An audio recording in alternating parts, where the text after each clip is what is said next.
Nakikita ba sa birth chart kung mahilig kang mag-travel o kung may possibility kang manirahan sa ibang bansa?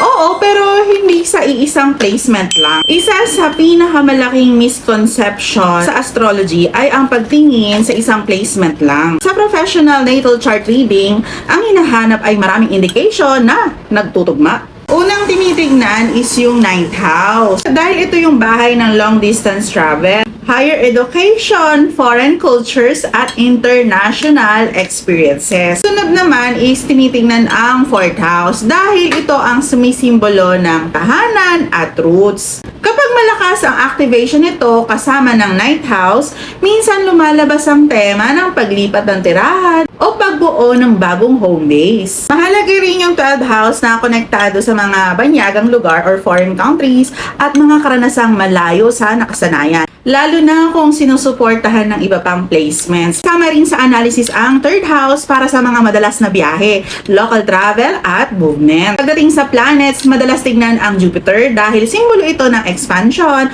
exploration at foreign opportunities. Mahalaga rin ang moon dahil pinapakita nito kung saan mo mararamdaman ang emotional security at ang ruler ng 9th house. Dahil ito ang nagbibigay ng mas malinaw na kwento tungkol sa international themes sa chart. Halimbawa ng natal placement, ang ruler ng 9th house ay nasa 4th house. Maaring magkaroon ng pagkakataong magtayo ng tahanan sa ibang lugar. Ang ruler ng 4th house ay nasa 9th house.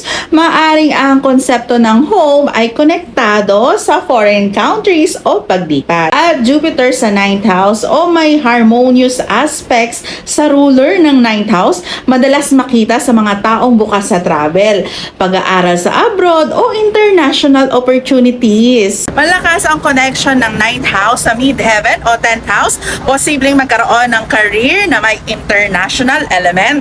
Pagdating naman sa transits, hindi sila automatikong nangangahulugan ng paglipat, pero maaari silang magpakita ng timing kung kailan mas aktibo ang tema ng paglalakbay o pagbabago ng lokasyon. At alam mo ba, may mga astrologers din na gumagamit ng mga asteroids bilang supporting symbols, hindi bilang pangunahing batayan. At ang mga halimbawa nito, tinitingnan ng mga asteroid na to kung may malapit na aspect sila sa ascendant, midheaven, ruler ng 9th house o Jupiter, at kung na-active sila ng transits o progressions. Sa astrology, walang placements na nagsasabing tiyak kang lilipat sa abroad.